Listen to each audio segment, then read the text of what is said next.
Vivre sans internet.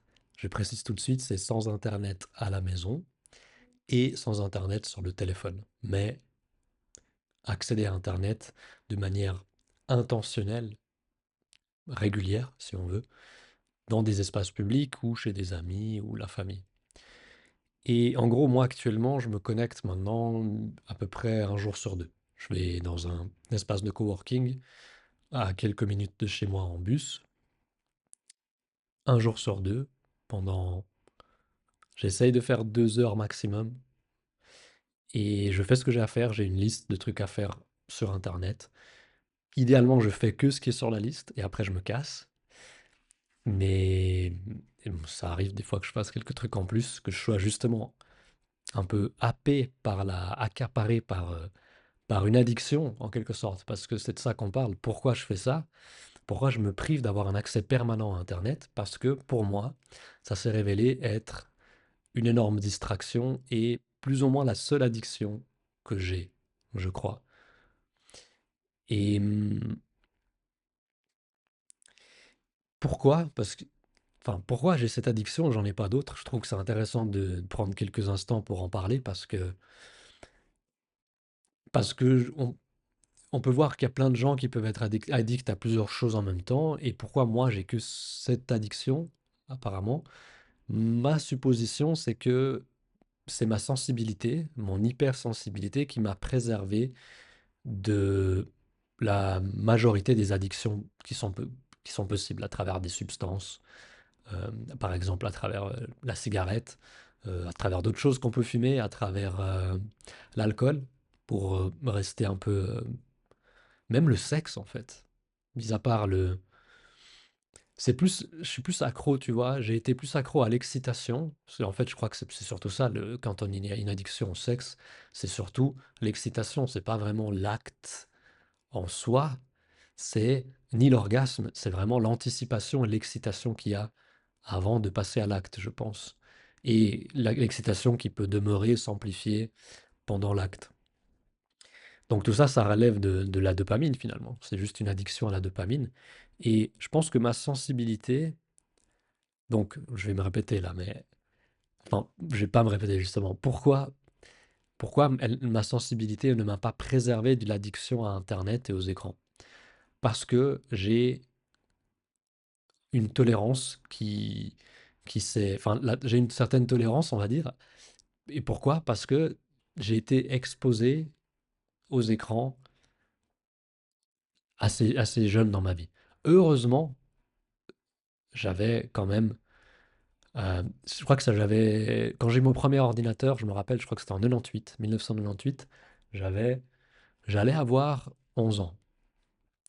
Non, qu'est-ce que je dis? Oui, j'allais avoir 11 ans. Et avant ça, j'étais quand même exposé un peu aux écrans, mais voilà, c'était la télé, et la Super Nintendo, la PlayStation, j'ai pas eu tout de suite là, j'ai eu la Super Nintendo en premier. C'était peut-être un peu avant l'ordinateur, mais dès que j'ai eu l'ordinateur, je suis vite devenu accro, de ouf. Euh, et en plus, il n'y avait même pas Internet dessus au début, hein. Pendant quelques années, j'avais pas Internet sur l'ordinateur, c'était très nouveau Internet encore.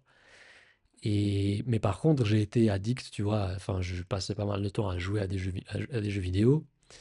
J'ai eu FIFA 98, je crois que c'était le premier jeu que j'ai eu, il me semble, avec Fabien Barthez à genoux comme ça, sur la couverture. Et, et après, il y a eu d'autres jeux, il y a eu différentes choses qu'on pouvait faire sur l'ordinateur sans être sur Internet.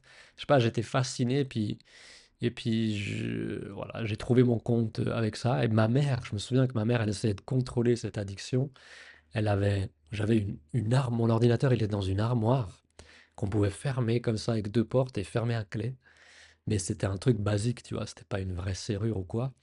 Du coup, moi, elle fermait ça régulièrement pour éviter que je passe trop de temps dessus. Puis moi, au bout d'un moment, j'ai trouvé un moyen je l'ouvrais avec un ciseau, la serrure, un truc comme ça, sans lui dire, je crois, au début, évidemment, sinon... Après, elle a vu que c'était pas... qu'elle pouvait pas vraiment contrôler ça, voilà, il y avait pas vraiment de contrôle. Et il me semble que c'est la seule tentative qu'elle a eue de contrôler cette addiction.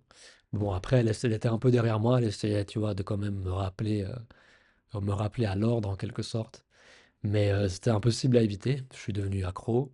Après, quand tu as eu Internet, c'était pire. Évidemment, ça s'est empiré. Quand il y a eu après la dimension euh, de la stimulation sexuelle que je pouvais satisfaire avec des images via mon écran, voilà, tout ça, ça s'est amplifié. Il y a eu encore plus de jeux vidéo. Heureusement, j'ai décroché quand même assez vite des jeux vidéo. Enfin, j'ai eu pas mal d'années dessus, mais par rapport à d'autres gens, j'ai décroché au début de ma vingtaine, je crois. Je crois que je jouais genre à Football Manager, c'est un des derniers jeux auxquels j'ai joué, un des jeux les plus absurdes en plus. Euh, à- Tellement chronophage en plus. 2011, c'était la dernière version que j'ai eue. Donc bref, j'avais 24 ans. 24 ans quand même, purée. Mais voilà. Donc, je me prive d'internet chez moi et sur mon téléphone parce que c'était addictif et que j'ai pas cette capacité comme d'autres personnes ont, mais elles sont quand même rares.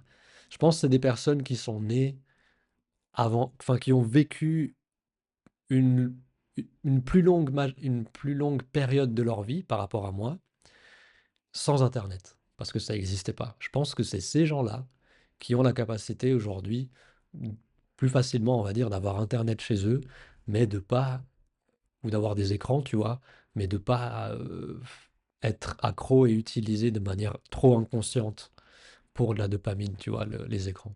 Et j'imagine même pas les gamins qui ont été exposés aux écrans à partir de 2, 3, 4 ans. À mon avis, ils vont, à moins qu'ils fassent une détox avant leur adolescence, ils vont grave galérer. Je pense que c'est déjà ce qu'ils doivent s'observer probablement. Moi, j'ai l'impression, hein, peut-être je me trompe, mais si je pense aux gens qu'il y a dans mon immeuble, j'ai l'impression que les gamins qui sont jeunes, je les ai pas forcément vus devant des écrans, mais je suppose qu'ils sont quand même souvent devant des écrans.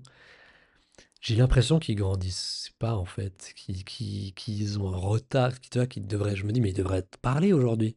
Puis en fait, j'entends juste crier dans les escaliers, tu vois. Ou alors, quand je le croise, soit il se tait, soit il crie, en fait. Et pareil pour un autre enfant que j'ai l'impression que ça fait longtemps que c'est un bébé, en fait. Mais c'est barge, c'est pire, c'est assez... ça fait peur, franchement, ça fait peur. Mais donc, voilà, c'est un moyen que j'ai trouvé. J'ai déjà vécu une période, la seule période où j'ai eu, la seule fois à part maintenant, depuis que mon ex-compagne a quitté l'appartement. Avant ça, j'ai eu juste une période de 2 ans et demi où j'ai habité seul et j'avais pas pendant les 2 ans et demi, mais pendant une partie de ces 2 ans et demi, j'avais pas internet chez moi. Et j'avais en plus, j'étais revenu en arrière, j'avais arrêté les smartphones et j'avais pris un vieux téléphone où je pouvais juste avoir voilà, la fonction de téléphone et d'SMS. Et c'est dans cette période-là d'ailleurs que j'ai écrit mon premier e-book pour les DJ. C'était un guide pour les DJ avec des vidéos. Et j'ai vendu ce produit d'information sur Internet.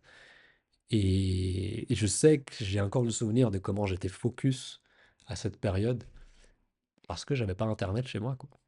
Et ni sur mon téléphone. J'ai un peu expliqué, je crois, assez clairement et complètement la raison pour laquelle je fais ça. Et donc si j'ai plus, donc j'ai quand même un smartphone aujourd'hui depuis quelques années. J'ai un vieux téléphone, un vieux iPhone SE de 2016 que je l'ai toujours d'ailleurs, c'est mon téléphone principal, mais j'ai acheté un iPhone 13 mini d'occasion il y a quelques semaines, juste parce que mon application bancaire n'allait plus être disponible sur iOS 15, qui est la version la plus avancée que je peux utiliser sur mon vieil iPhone. Donc bref, c'est la raison pour laquelle je me suis acheté un nouvel iPhone de case après presque 9 ans de, d'un seul iPhone, le seul iPhone que j'ai possédé, l'iPhone SE, jusqu'à maintenant, quoi. Mais en fait, j'ai pas d'abonnement depuis très longtemps. Et donc j'ai un crédit, j'ai le prepay, je dois charger ma carte SIM, payer à chaque fois que je veux rajouter du crédit dessus pour pouvoir appeler, faire les SMS. Et avec ce crédit, je peux acheter des datas, un package, tu vois, genre 500 mégas, 1 giga, 3 gigas. Et ça, c'est assez cher. Et évidemment, parce qu'ils veulent que les gens optent pour l'abonnement, parce que comme ça, en fait, ils sont sûrs qu'ils ont une entrée, voilà, que l'opérateur est sûr d'avoir de l'argent qui tombe tous les mois et de maintenir les gens, tu vois, clients simplement. Alors qu'avec le prepay, ils ont pas cette emprise. Mais j'ai payé plus avec le prepay, évidemment, que si j'avais un abonnement. Je dis évidemment, mais dans l'idéal, je ne devrais pas payer plus parce que j'ai payé plus parce que j'ai utilisé de manière excessive le Internet sur mon téléphone. Et, et normalement, je devrais l'utiliser seulement en cas de nécessité pour des messages, pour des appels, pour quand je voyage, en fait, essentiellement. Mais voilà, ça m'a montré à quel point j'étais addict. Et même quand j'ai d'abord enlevé Internet ici, le 28 décembre, aujourd'hui j'enregistre cette vidéo le 16 janvier, et ça fait seulement 10 jours, donc ça fait un peu plus de 2 semaines sans Internet à la maison, mais seulement 10 jours sans Internet sur le téléphone non plus. Et j'ai pu voir, j'ai pu m'observer que ben, j'ai niqué mon crédit en fait, et j'ai même trop chargé de crédit, puis j'ai trop utilisé, j'utilisais le partage de connexion, tu vois. Et ça, c'est parce que je faisais du hedging, et puis ça m'a fait rechuter d'ailleurs. Et voilà, j'ai pas pu m'empêcher, tu vois. C'est pour ça qu'après, je me suis dit, bon, mais c'est évident que je vais pas recharger mon crédit pour le. Enfin, oui, je vais faire en sorte d'avoir moyen de recevoir des appels, de faire des appels et d'envoyer des SMS, mais pas d'internet mobile à moins que je voyage et que ce soit vraiment absolument nécessaire. Et donc j'utilise internet de manière intentionnelle.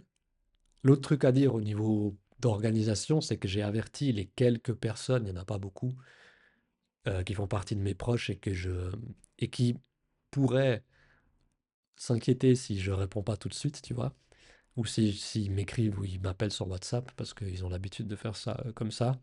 Bah voilà, j'ai averti mon père, j'ai averti ma mère, j'ai averti mon ex-compagne. J'ai averti ensuite les gens avec qui je devais communiquer parce qu'on avait un rendez-vous, tu vois, pour leur dire, voilà, la plupart du temps, j'ai pas internet, je suis pas sur WhatsApp, je me connecte un jour sur deux, donc si c'est urgent, tu peux m'appeler ou m'envoyer un SMS, tu vois. Donc c'est tout à fait gérable, évidemment. Et je voulais pas forcément aller plus loin dans cette vidéo pour faire une première vidéo d'introduction sur ce thème. Et cette série de vidéos sur vivre sans internet ou sans un accès permanent à internet, ça va être une documentation, si on veut, de mon expérience. On va conclure là-dessus. En gros, notre domicile, chez soi, ça devrait être un sanctuaire. On devrait se sentir calme à rien que de penser à être chez nous, ça devrait nous calmer. Et dès qu'on passe le seuil de la porte, ça devrait instantanément nous détendre. Parce que c'est censé être un endroit pour se reposer, un refuge et un sanctuaire. Sanctuaire, ça amène un peu une dimension sacrée pour notre maison. Mais pour moi, en tout cas, et je pense pour beaucoup de gens, c'est pas, c'est plutôt une source de stress parce que on sait que quand on rentre chez nous, ben, il y a des écrans, il y a Internet, et notre système nerveux, il a été habitué à une surstimulation qui vient des écrans. Donc moi, j'ai remarqué, en tout cas pour moi, j'ai l'impression que c'est ça qui se passe, c'est que la simple présence d'écran dans une pièce, ça peut un peu m'agiter, tu vois. C'est pas un truc genre, je suis excité, puis tu vois, ça se voit, non. C'est une agitation interne, c'est le système nerveux qui s'active parce qu'il se souvient que enfin voilà. Écran, si le cerveau voit un écran, il assimile ça à probablement une surstimulation imminente. Parce que, parce que plein de fois, je me suis approché d'un écran et après j'ai inondé mon cerveau de stimulation et d'information, tu vois. C'est un peu ma théorie, mais c'est basé sur vraiment sur mon expérience physiologique et consciente. Donc, pour moi, c'est ça, c'est ce que je remarque aussi, c'est que chez moi, ça devient automatiquement un sanctuaire en enlevant Internet. Et je sais pas, ça ralentit les journées, le temps, j'ai l'impression qu'il passe, hein, qu'il passe plus lentement, mais de manière agréable. Là, j'ai l'impression, depuis 6 jours depuis ma dernière rechute en particulier que j'ai l'impression qu'il y a un mois qui s'est écoulé en fait. C'est aussi parce que, tu vois, je regarde quand même des trucs sur mon ordi, mais je vais télécharger, tu vois. J'ai regardé ces 3 derniers jours, j'étais à fond sur Severance saison 1, que j'ai regardé pour la troisième fois, parce qu'elle a deux qui va commencer à sortir un épisode par semaine à partir de demain. Et j'ai fait un rewatch et j'ai écouté aussi les épisodes du podcast officiel euh, qui- voilà, où il raconte le processus créatif. Il y a des acteurs de la série qui sont invités. Il y a Ben Stiller qui a dirigé la majorité des épisodes et Adam Scott qui est un des acteurs principaux, qui sont les hôtes du podcast. Et bref, je suis extrêmement fan de cette série, de l'univers et tout ça. Et donc j'ai passé une vingtaine d'heures en fait sur 3 jours. Tu vois, c'était presque à plein temps sur ça. J'ai quand même réussi à faire une vidéo, à faire quelques autres trucs, mais pas grand-chose. J'ai pas bossé sur mon livre. Et mais voilà, j'ai été télécharger la série hors ligne, les podcasts aussi, et j'ai consommé ça hors ligne. Et déjà, d'une part, c'est trop agréable de pouvoir s'immerger dans un truc qui nous passionne, sans, alors que ce soit une série, tu vois.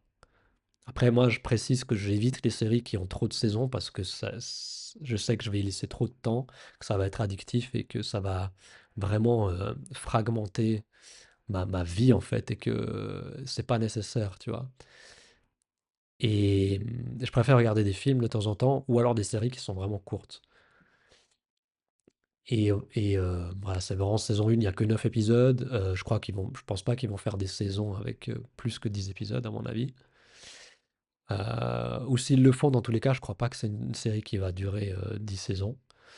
Puis dans tous les cas, tu vois, maintenant c'est un par semaine. Et puis après, voilà, tu vois, c'est pas un truc où, oh, il y a 10 saisons d'un coup à regarder. Et c'est terrible. Euh, donc ouais, c'est cool de pas avoir Internet à la maison pour s'immerger soit dans un film, tu vois, ou une série courte qui est passionnante, soit dans une activité, je sais pas, faire de la musique ou même lire, tu vois, ou écrire un livre comme chose que je suis en train de faire. Et de pas avoir cette, cette option, tu vois, qui va fragmenter notre attention avec Internet, tu vois. On va avoir envie d'aller regarder X, Y chose et on a la possibilité de faire plein de choses. On peut aller regarder nos messages, nos emails, les réseaux sociaux et tout. Je suis même plus du tout sur les réseaux sociaux d'ailleurs. Et bref, pour moi, il n'y a pas photo. C'est vraiment un des, en fait, le meilleur truc que je pouvais faire même pour ma santé globale, j'ai envie de dire, mais pour mon épanouissement, pour trouver l'équilibre, tu vois. Je savais que je pouvais pas trouver l'équilibre sans supprimer Internet, sans supprimer l'accès permanent à Internet. Et est-ce qu'on peut conclure là-dessus? Peut-être que oui.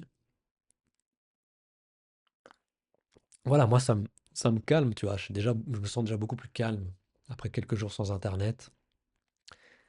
Quand je suis dehors, tu vois, même ma promenade, elle est plus agréable parce que il n'y a pas ce truc de ah, je vais rentrer, je vais faire ci et ça sur Internet, tu vois.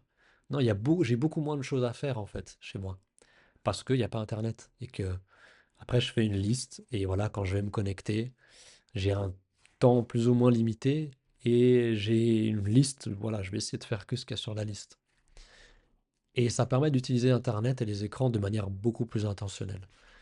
Et j'aime aussi l'idée que chaque pièce ou chaque espace dans ma vie, il est, ils servent pour le moins d'activités différentes. Tu vois, que la chambre à coucher, ce soit que pour dormir ou pour faire l'amour pour ceux qui ont. Encore que moi, dans l'idéal, j'aimerais même avoir une chambre différente pour ça. Mais voilà, tu vois où je veux en venir. Et que, par exemple, moi maintenant, cette pièce, tu vois, ce salon, c'est plutôt pièce de création, une salle de création où je crée des vidéos, j'écris mon livre, tu vois. Bon, c'est vrai, mais je me pose sur le canapé là derrière quand j'ai regardé la série, j'étais là. Mais tu vois, il se passe pas grand-chose dans cette pièce. C'est très limité les choses que je fais. En fait, c'est pas vrai, il se passe quand même pas mal de choses, mais Mon idéal, c'est qu'il se passe très peu de choses. Je fais quand même un peu de sport ici et tout. J'ai pas vraiment d'autre choix pour l'instant. Mais, tu vois, même le sport, j'irai le faire dehors. Faire des vidéos, j'irai le faire dehors, idéalement, tu vois, si, quand le climat le permet. Donc voilà, je m'arrête là. Et on verra qu'est-ce que je vais raconter dans le prochain épisode sur ça. Peut-être il n'y aura même pas besoin de faire une série, j'en sais rien. Mais sur ce, voilà, je m'arrête là et je te dis à la prochaine. Ciao.